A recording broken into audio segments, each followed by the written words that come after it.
the 6th of November, or as you say, November 6, 2017, י"ז בחשוון תשע"ח. This is an interview with Mrs. איירין ששר. You were born as Ruth Ayreen Lewkowicz in Warsaw, Poland in December 1937. December 12th, 1937. Can you tell me a little bit about your background, your family roots? Sure. I was born to my father, whose occupation was, a merchant, and he was an older person. He was not young anymore when he met my mother, and my mother was about 30, 33 when she met him, and it could have even been a shidduch. And they married, and I was an only child, and I was the baby in the family. The family came from, my father was born in Grujec, my mother in Warsaw. They had family in Lodz. They weren't particularly religious, certainly not Orthodox. They were well off. Traditional. And traditional. They were well off, and they were, a warm family. I was very wanted. That I know. I was told later. What was your father's name? My father's name was David Lewkowicz. And your mother? And my mother's name, Helena Kirchenberg, married name Lewkowicz. What I don't understand, you said that you were born Ruth, and then your mother decided to give you a more Polish name, Irene? Irena. Irena is, the origin of the word, of the name is Greek. It actually means peace. So I'm supposed to bring peace to the world. I don't know if I have succeeded at this stage of my life. But Ruth is very biblical and is very Jewish.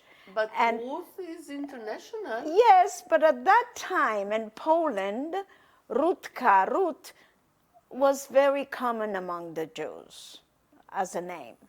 So I don't even know when she changed it. I don't remember her calling me Ruth, but I think my grandmother used to call me Ruth. And the grandmother lived just about a few houses away from us in Warsaw. Your maternal grandmother? My maternal grandmother and grandfather. And the first image of a warm, loving family, which I can remember, is that I didn't want to eat. And my grandmother had a little trick for me to open my mouth. What did she do? She would come into the house, she would start giggling and playing with me, and then she would open an umbrella, and when she opened the umbrella, I opened my mouth, and there went the food inside.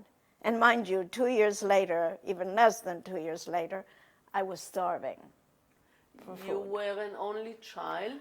I was an only child. I was a very wanted child. And you said that your father was a merchant. He had a store? No, he was selling and buying. I think he was selling and buying wood, which in Grujec was a common item. But I'm not sure. I really am not sure. I know very little, Ronit, about my father. I don't even have a picture of him. I have an image, which I'll tell you later in my testimony, of how I remember him, his last breath. Do you actually. know when was he born? That is another story which is interesting. Glad you asked. I didn't know when he was born. And David Lewkowicz, they're about 2 and 3. And I went to Poland, and I had to do a lot of research to find out There were two David Lefkovich, one 1898 and one 1901. And I think that it's the 1901, and it was later sort of confirmed by a certificate which I found that my mother later on after the war filled out when she put me into an orphanage. And your father was not married before he married your mother? No, he was not married before, and she was not married before. She had a boyfriend for a long time who took advantage of her in a way, and he was studying dentistry, and she supported him. She worked. She did not study herself to be able to help him out. And after he finished his studies, he left her. So that's, that's sort of the sad. This is why I was born when I was born. I was born late in her life. And you know that you knew your maternal grandparents. Did you know your paternal grandparents? Never. It's not that you don't remember. You never saw them. I never saw them. I don't They were know not if in they Warsaw. came. No. The maternal grandparents, I have an image of the grandmother because she was a very warm person and she was there as I was, growing up. So there is an image, far-fetched, but there is an image. What was your first language? My first language was Polish. Not Yiddish. No, we never spoke Yiddish at home. And this I am told that it's because my mother went to a non-Jewish school, and she had many non-Jewish friends in Warsaw. And my father, probably not, but if she didn't speak Yiddish, who would he speak to? And as far as you know, your financial level was okay? Yes, it was comfortable. It was comfortable. Did you live in the Jewish area of Warsaw? No. We lived in Warsaw on a street called Wspólna, where now that I went a few years ago, I went to look at the place. The place has some kind of a ministry and, built in there. And the grandparents that I'm talking about also lived on Wspólna. And I think I lived on 24, Wspólna number 24, and they lived Wspólna 47A. Either that or the other way around, meaning we lived on Wspólna 47A and they lived on Wspólna 24.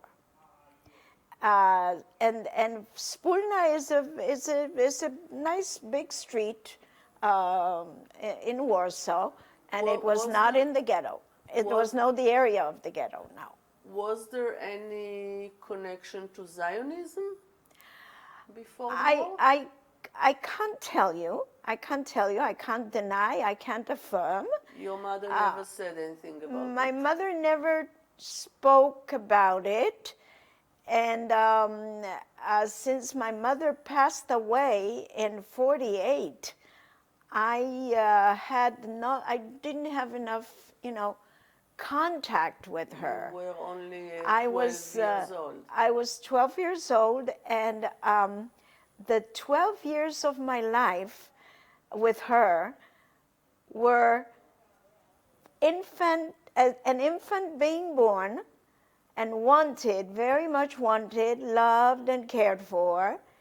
And then, boom, September 1st, 1939, how old was I? A year and not even 2 years. Not even 2 years young. And then the survival attitude, all through and through, took all the connection between her and myself. So Tell me, what do you know that happened to your family on that day, the 1st of September 1939, because you were too young to remember it. Right, no, I don't know if it was the 1st of September or, the 5th or the 15th or the 20th. That I don't know. But we were like every other family, we were thrown into the ghetto. And The ghetto was later on. yes, but when the war broke out, yes, many people tried to run away yes. at the beginning. Do you know if your family tried to run away? I know that they did not. I know that they did not, and I know that my father was, I know that from her, that my father was trying to make a good living, to save money for the situation where we would have to move out, where we would have to go somewhere else, and he would need money to be able to accommodate us. But we did not run away. That means that since September 39, his business he's out of business. Out of business. And you stayed at home at the beginning. I understand that you had savings. So yes, you could still so we could, live at home. And they could buy whatever they needed as much as they could. And I guess to give me milk, if my mother had or didn't have. I remember her saying that soon after I was born, her milk stopped. She didn't have that. That has nothing to do with the war? No. And, no. And you were at home something like a year or so? Yes. And your grandparents were also still around, next to you? Coming, I don't know for how long, but coming to the house, and my grandmother cuddling me, and not so much walking out with me. I don't remember walks outside of the house, but I do remember her warmth. And I remember that, she was very proud of my mother, of me, and it made her very happy. And at some point she disappeared, meaning they never came to visit me again. So I assume they were deported. Did your mother have brothers and sisters? My mother had,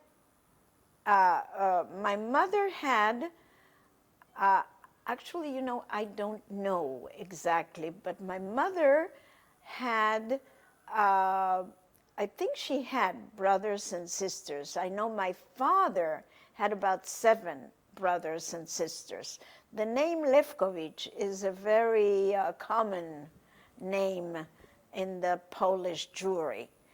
I know that we had lots and lots of cousins, but not in Warsaw, in Lodz, more than anything else.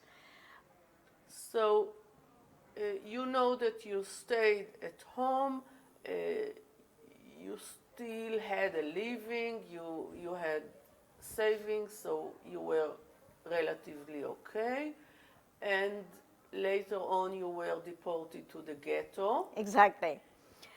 We were sent to the ghetto, and I remember that we were given an apartment. I can't tell you what address. I suppose that it was a part of an apartment. Exactly. Not a full apartment. No, it was a building where there were steps up. And the steps up, about 12, 14 steps, if I can more or less be exact, they carried you directly to that little apartment where you came in, and you came into a kitchen. That I remember well. We lived in the ghetto, I don't know how long, until in 1942. We were walking, my mother and I, walking out. We stepped out of the house. I remember that exactly. I remember newspapers, things covered with newspapers on the ground. And I, being a curious child, I would pick up the newspaper. I would get myself away from her hand. She was holding me very strongly, and I would, with strength, You didn't get understand myself. what a dead man is. Exactly. And for the first time, I remember seeing a dead man. It was not a man, it was a baby. A baby crawled in with her, you know, the legs and the knees almost to the chin.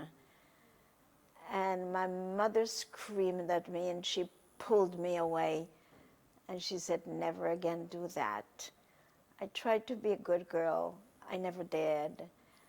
That same opportunity, that same outing of the house in the ghetto was probably to get food, because at some point we went again out without my father, and I picked up a potato, a raw potato, black, and I gave it to her. She didn't tell me not to pick it up and to throw it back or something. No, no, no, no. It was on the street? It was on the street, dirty, like you can't think of. She took it. She cleaned it and rubbed it against her skirt. She cut it with her fingernails into two. I can see it like it were yesterday. I could see her nails cutting through that potato. She gave me half. I was hungry. I was really hungry. And I imagine so was she. And she gave me half, and I ate it, raw potato, with the dirt on it, half dirt on it. It usually makes stomach problems. Exactly. It could have brought any kind of infection. And she still held in her left hand the other half, and I thought she would eat it, and she didn't eat it. What do you think she did with that? Gave it to you. She gave it to me. And I take that as the love of a mother, because she must have been just as starved as I was, if not more. That day, or maybe another day of our outing, we were returning home. I don't know if with food or without any food. That I don't remember, but I remember approaching the house. And as we approached the house, there was a crowd, there were screams around the stairs. She started pulling me very, very strongly, and we ran to upstairs with we entered the door of the apartment was open. We entered into the little apartment, and there was my father lying on the floor, the kitchen floor, right at the entrance door, bleeding. And I remember from one side of his neck, he was bleeding, and she gave such a scream that I think half of the world heard her. She pulled me down on him, because she was still holding me by the hand, and we both fell on him. She cried, and I remember... Was he still conscious? They killed him. Somebody killed him. Yes, but he was still conscious? He saw you? I don't think so. I don't think so. There was a blood, and I remember getting my left elbow, into the blood. That I'll never forget. And that is the last time I have the last image, the last time I saw my father, the last image I have of my father. He had black pants on and white shirt. And he was lying on the side and bleeding out of his neck. And the scream my mother gave was an animal scream. It was coming from, I think, from her kishkas, and I think I didn't understand what had happened. But I do remember the pain, how her face had changed suddenly, because when she saw him there. That was the end of our ghetto. Do you thing. know what happened before? Did any one of the neighbors told your mother something? No. Nobody knows until today. I don't know what the reason is, but I asked Professor Yehuda Bauer about what could have been a reason why in the ghetto, and that early in time in the ghetto, and he said that they were coming by and they were just, looking for money or for jewelry or for things, and if you wouldn't give it to them, excuse me, they would kill them, and maybe that's what happened. He was assuming. Do you know how did your life in the ghetto look like till 42? Because in Warsaw Ghetto, we're talking about the first period till the summer of 42, and then later on. So, do you know something about the first period of the ghetto for your family? Very bad. Very bad, very poor, very helpless. Your grandparents were with you? No, I never saw my grandparents again after the last visit on the Spulna Street. This is psychosomatic. This is from telling the story about my father. It always happens. I know that the situation is bad. I do, though, know from my mother that my father was asking people where to hide the money. Cash. And I know of an uncle who visited us. I don't remember him visiting, but he told me, the uncle survived and told me later, that he advised my father to put the money, hang the money on the balcony. That if somebody would come to look for money or other possessions, they would not think of going into the balcony. They would look inside the house. I don't know if he did that or not. I don't know if, what the reason for him being killed. But the situation in the ghetto was very bad, very bad. We were hungry, we were scared, we were cold, we were dreadful. But at the beginning, you still had some money that your father saved in case you need to run away or something like that. Right. So that's why you didn't have enough food in the ghetto, because if someone had enough money, they bought food in the black market. I assume that that's what they did. I can't tell you much about it. I was a little girl. I don't know. The one thing that I can tell you is that after he was killed, my mother decided, good enough, we're going. He was buried? There was a funeral? That's a good question you're asking me. Again, I asked Yehuda Bauer, what did they do with the Jews that died? It depends. In the ghetto. Maybe Yad Vashem knows.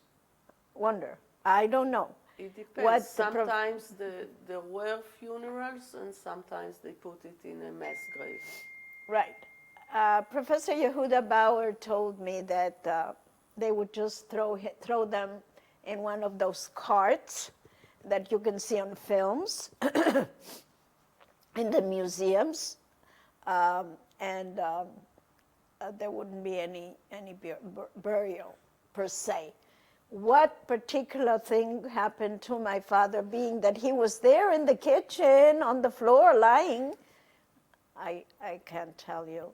And my mother never did share with me what happened to him. You after his death. You understood at that moment that your father is not going to come back? I think I did. I think I did Although you didn't understand what the death death is, was, yes. But I think I did. If you wish, in the next few days, even, that life was different for me and for her, and that he was not around anymore. I did understand that we lost him. We lost him. That was the end. So you say that your mother decided that okay, nothing good is going to get out of this ghetto. And the sooner the better. Now, that woman,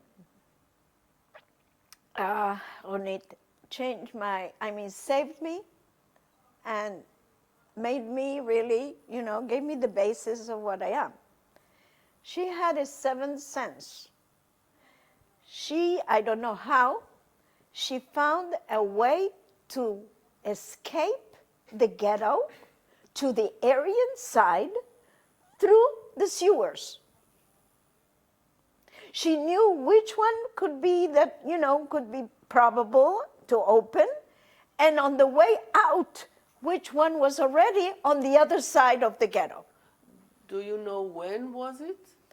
It was about 3 months after he was killed. That's what she told me. That but I don't know. 42, yes, but, plus. But, I don't know. 42 during the uprising.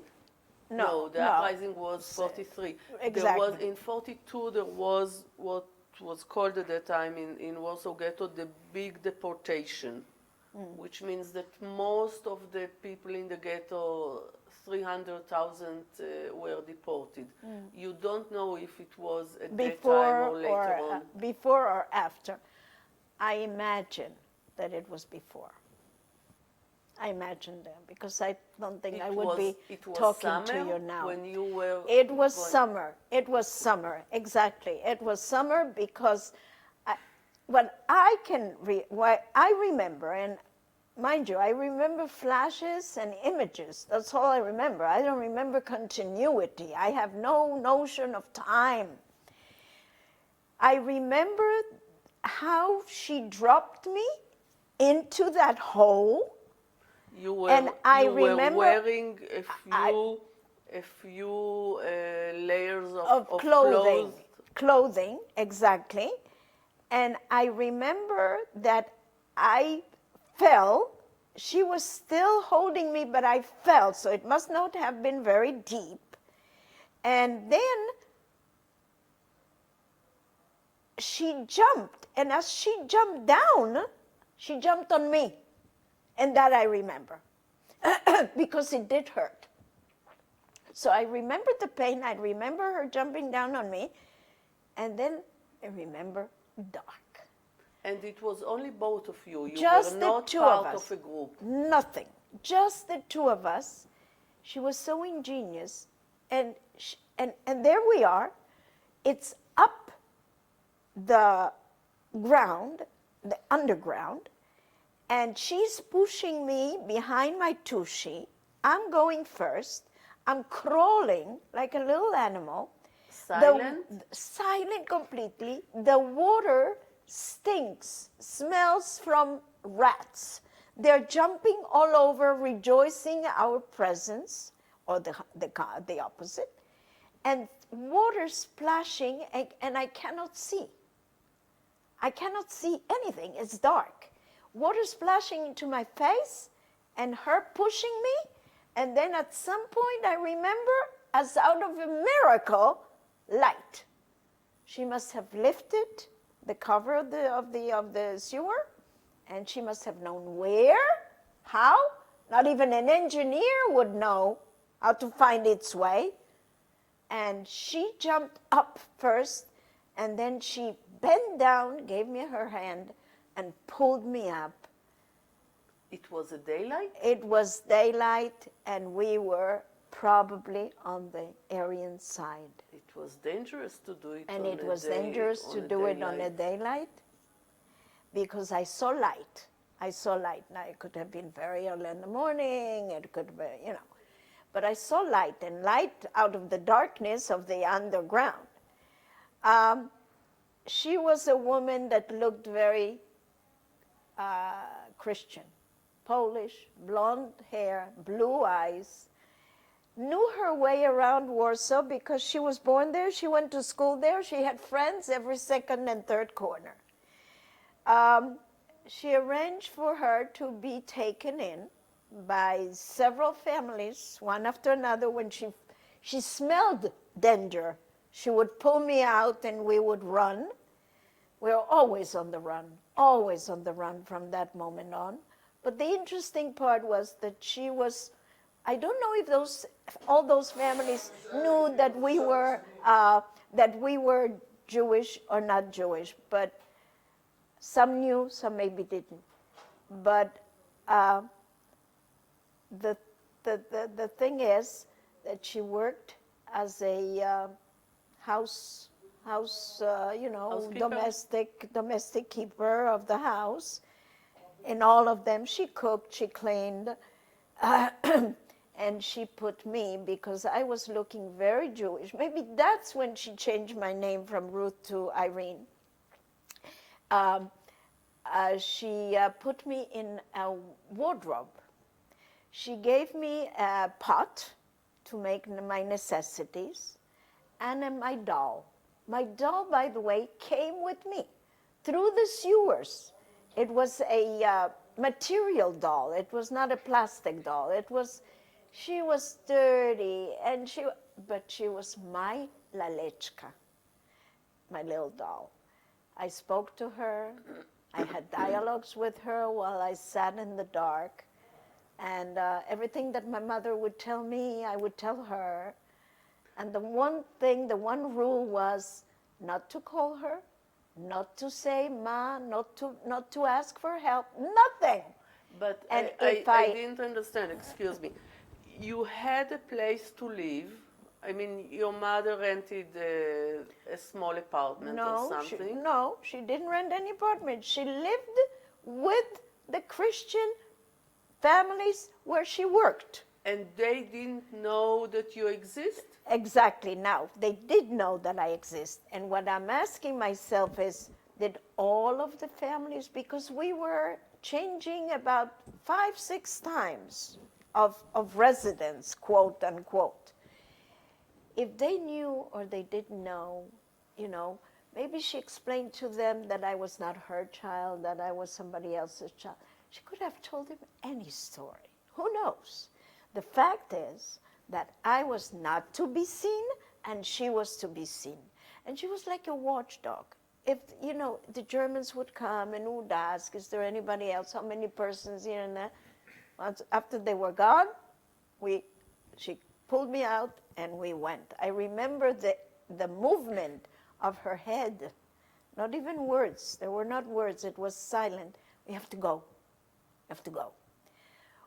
And one rule was, not rule, but one advice of hers was, the better you behave and you don't complain and you do what I tell you, the sooner this will finish and the faster we are going to go out to the park to play. And you said that you were a curious child, and yet you sat in the cupboard for days and days and days and didn't do anything complain. and didn't And go only out did to my see what's going on. No. I even heard steps, and I could recognize at times her steps, because she had different kind of shoes than the owners of the house. I could recognize her steps approaching and bringing me food, because she gave me food. She fed me. It was a big apartment, like houses of Yes, it was sometimes rich people. Yes, it was sometimes an apartment of quite a few, people that lived there because I would hear voices and screams and children talking. also? And children, but for some reason or another, nobody would, wherever she put me in a cupboard was not for children, not for the owners, but probably for, the maids to use her own wardrobe, as to say. That, Ronit, took me to live in that darkness where I spoke to my doll and had conversations with her. And she answered me. She answered me. It was like that 2 years. It was like that for 2 years. Yes. Yes. And were you afraid of the dog? I am afraid until now. But And you were at that time also? And at that time, at the beginning, I was not. Because at the beginning, I felt it cuddly. I could, be with my doll. Nobody disturbed me. It was nice. It was comfortable.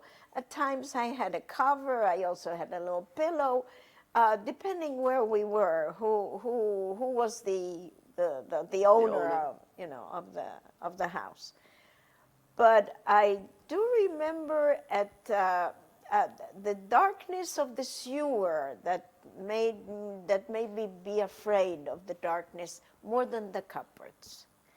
Until now, I don't close the cupboards in my house. I leave them open. Until today. Or just a bit? A bit. Not completely, but a bit. Completely, I would hit my head, but a bit. I don't throw anything out. I keep it for rainy days. Clothing, my children's clothing when they were growing up, I would store them. I wouldn't throw them out. At that time, you can say that you were not hungry? I was not hungry. I was not hungry because she gave me probably out of her portion, and she gave me enough, and she probably cooked. She probably cooked this, or she cooked for me too, for herself. What about washing, taking a bath? That was a problem. She would at times be able to take me out for a few minutes and use a little towel to sweep me off, to sort of get me wet a little bit. And I remember she would give me water to flush my mouth, and I would swallow it instead of spit it out. So she, in a way, she did try to take care of my hygiene. My hair, I had long hair, so it was, I guess she did whatever she had to do. But she couldn't wash it? No, she was afraid. When we were running away... What? She didn't cut it? Not at that stage. No, not at that stage. Later on, yes, but not at that stage yet. I had long hair, yes. And you never asked her to go outside to see what's going on in the house, or to do this, to do that? I knew it was forbidden. And I was such an obedient little girl because I was told. And what Mommy said was sacred. And of course I believed her. If I would be a good girl, if I were to be a good girl, the whole thing was going to be over immediately, faster. Immediately I probably thought and hoped, but she said faster. You didn't feel pity for yourself at that time? I don't know what was pity. I can't. I can't judge. You didn't see what's going on outside, so for there's nothing to miss. Yes. The one thing I did feel was the lack of her next to me, the touch of the body. I was like an incubator. But at night you didn't sleep next to her? No. In the cupboard? No, in the cupboard. And sometimes the place was big enough for me to be able to lay down. Sometimes I slept sitting. And I know how to sleep sitting till today. I manage. And you said that you were moving approximately 5, 6 places like that. Yes, I can't tell you how many, who but the owners were. You know nothing about those places and these people. even more, after we finished that part of escaping and running from one to another, she put me in a convent, which is common. You've probably heard those stories that we little girls were put in convent. But what happened then after, as we said, 2 years? We're talking about August 44. There was the Polish rebellion or Yes. uprising, how you Yes, call yeah. it. And at that time, maybe later on, but there was a war on the streets, and eventually the Nazis deported the whole city of Warsaw outside. Of course, not Jews, because there were no Jews In that area. not formally. So all the Polish from Warsaw were deported outside. So what happened to you at that time? We were not deported. She was running from one to another. Probably she ran further away from Warsaw. She probably, the last house was like I remember being put in a sort of a dog house. So it could have been a farm, but we were never. And I remember maybe it was on the other side of Warsaw. There was a part of Warsaw behind the river, the Wisła, and the area called Praga. Right. And right. You were there? I was. That reminds me to tell you that it was part of those escapes were in the direction of Praga.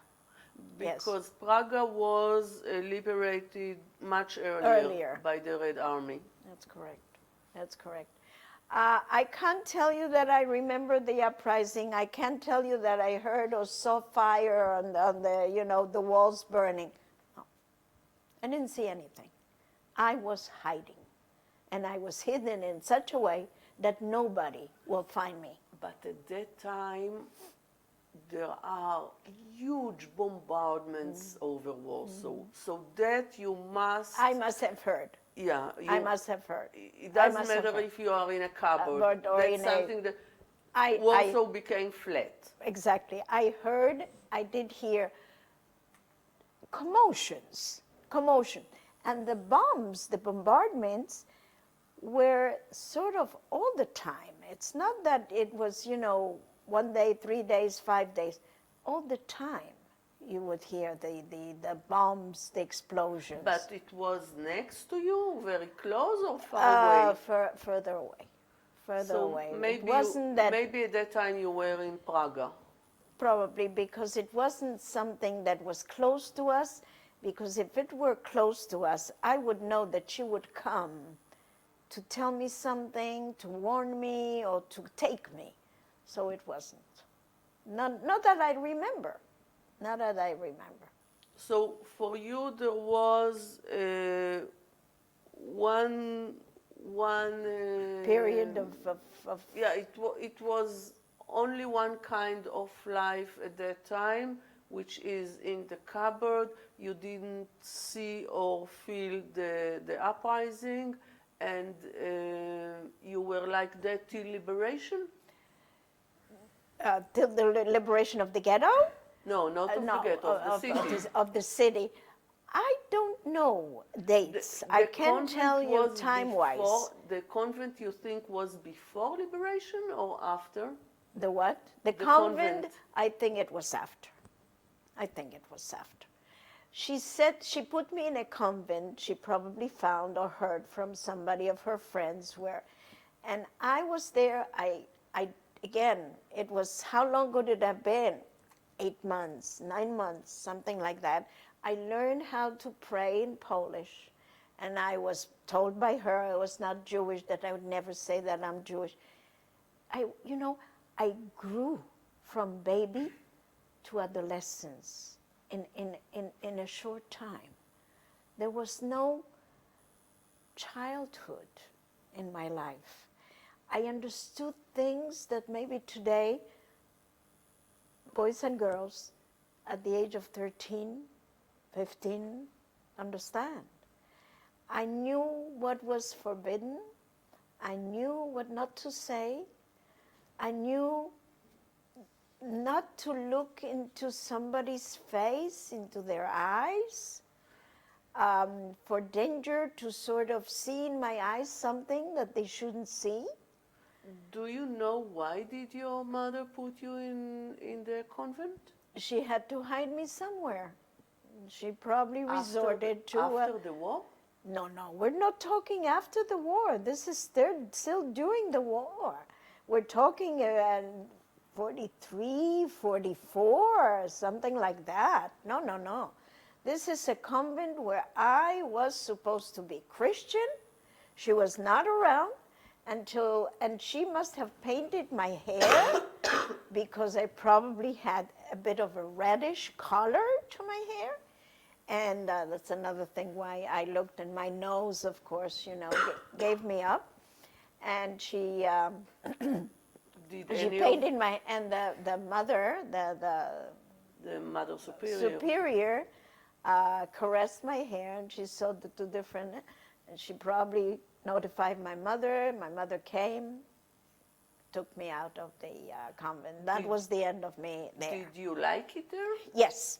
I liked it there because, remember, I was closed you were up. Free. You I were could with other children. Talk to others, in Polish. I could do what the other kids were doing. I could imitate. I could... And they didn't pick on you? No, not that I remember. I didn't suffer. And I was sorry I had to leave. That I do remember. So because your hair... gave me out. Had its original color again, they understood that something is wrong and they called her, notified her, asked her to, I was a Jewish kid and I had to go. They weren't going to take any chances on me. As far as hiding is concerned, I do remember an attic. I don't know when it was in the succession of time. Very dark. My mother next to me, holding me very, very tight, like wanting to introduce me into her womb. And the Germans, the Gestapo, I remember the boots, the marching, the sound of the boots, and they're talking in German and screaming and giving orders to each other, and it was dark, and why wouldn't they use a lantern? I don't know. But one of the sticks of the German, they were in the dark trying to see if it was potato bags or humans. And I don't think we were there alone. I think there were other people as well. And I remember him touching my foot, my toes, with the stick, and I had no shoes. And he just went on. But the memory carries me to how tight she held me, that it hurt physically. It hurt me because she wanted to sort of have me disappear physically for a moment so that the danger would go by. And by miracle, it did. There were so many miracles in my survival that I ask myself at times, how come 1.5 million children like me can speak to you now? Maybe I should be their spokesperson. Did it make you a believer? In what? I don't know, God, supreme force, fate, I don't know. Onit, since the war is over, I believe in a star. I have a star that guides me, protects me, leads my way, shows me my way. And I pray to that star that the same protection will be upon my children and my grandchildren. But that is just my own belief that that star is there all the time. My son David was wounded in the Second Lebanese War in August of 2006. He was wounded, he almost lost his arm. I thought it was very unfair to me as a survivor to have my son be wounded for the peace to Israel, because I had gone through so much that I didn't think I deserved. But then, of course, two of his paramedics on both sides of him were killed, and he's alive.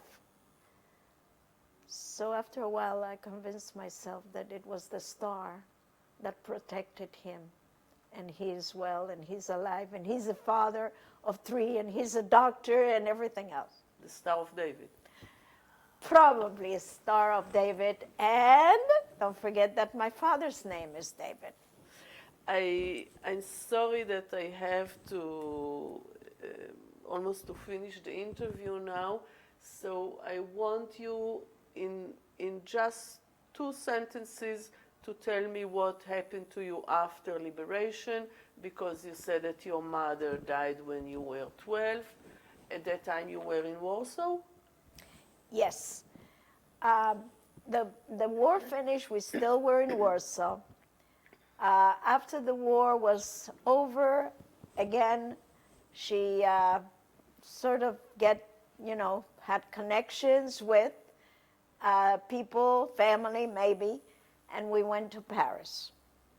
We went to Paris in 1946. She rented a little apartment. She worked as a maid for people in Paris. She couldn't keep me, so she sent me to an orphanage. In Paris? 60 kilometers away from Paris. But the Jewish one? Yes, ma'am. Andrézy.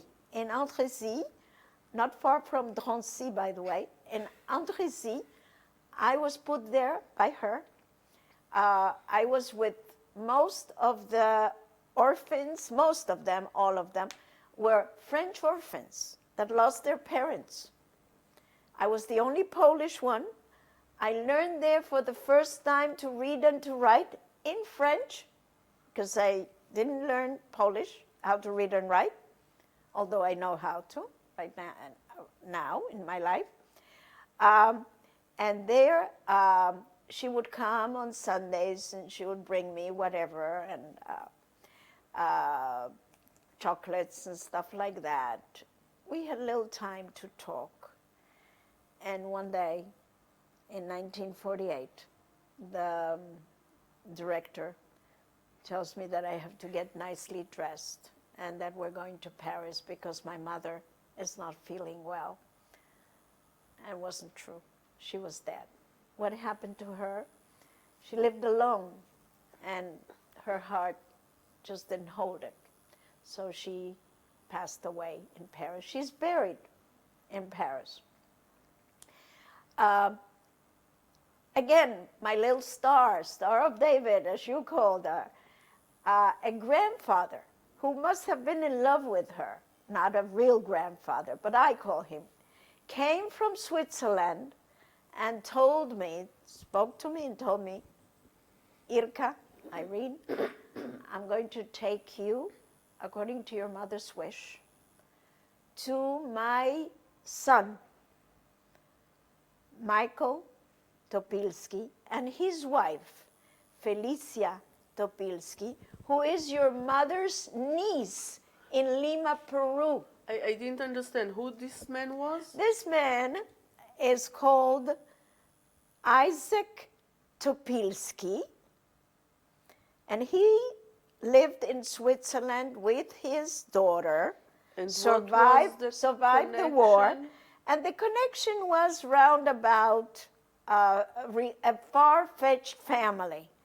I call him grandfather, Distant a relative. distant relative, and he must have visited my mother in Paris while I was in Andrézy. And she said, And if she's- something happens to me, please. Please take my daughter So- to my niece in Lima, Peru, by the name of Fela Topilsky.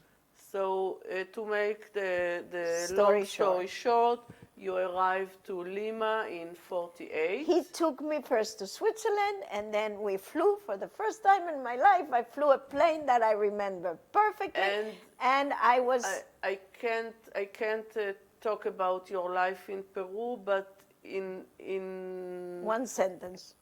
not even a sentence, a title. Was it a good time for you? Very. The best. I had school, I had a brother, I had a family, I had a clean bed, I went to a Jewish school, and I loved it. A real family? You felt that you are Yes. with a real family? Yes, I didn't call them at the beginning mommy and daddy. After a while I did. I called them at the beginning aunt and uncle. I went to a Jewish school. They gave me an education, and the only thing that I could give back to them was excellence. And I became the first student in the first promotion of the Jewish school in Lima called Leon Pinelo. I had golden medals. I was immediately offered scholarships to the United States. I went to the States, I studied, I graduated, came to Israel, visited the Hebrew University, was given a job for 1 year, and worked there for 40 years. And my children were born in Israel, they're You Sabras, got married here. and I got married with the father of my children here in Israel. He was the spokesman of the Hebrew University, Mr. Aaron Shashar. And my brother, Topilsky, Marcel, lives in Israel. He's a professor in Ichilov. And his sister, there was a sister that was born later, works at the university in Haifa University. And, Israel is a home, our home, family's home. You have I how have many children? 2 children. David, according to my father's name, David Shashar, who is a doctor, gynecologist in Tel HaShomer, and he is married to Rotem and has 3 children, Nevo, Omer, and Doron. And I have a daughter, Ilana Shashar, married to Asaf Toib, and they have 4 children. Yarden 14, Yahel 9, Shira 7, and Ivri 5. And when the 3rd one was born, I asked Ilana, don't you think it's hard work? You also have to feed them and educate them. He says, Mommy, we lost so many of our family. I have to make up for the difference. Thank you very much. That's the place to end the interview. Thank you. Thank you. Thank you very, very much.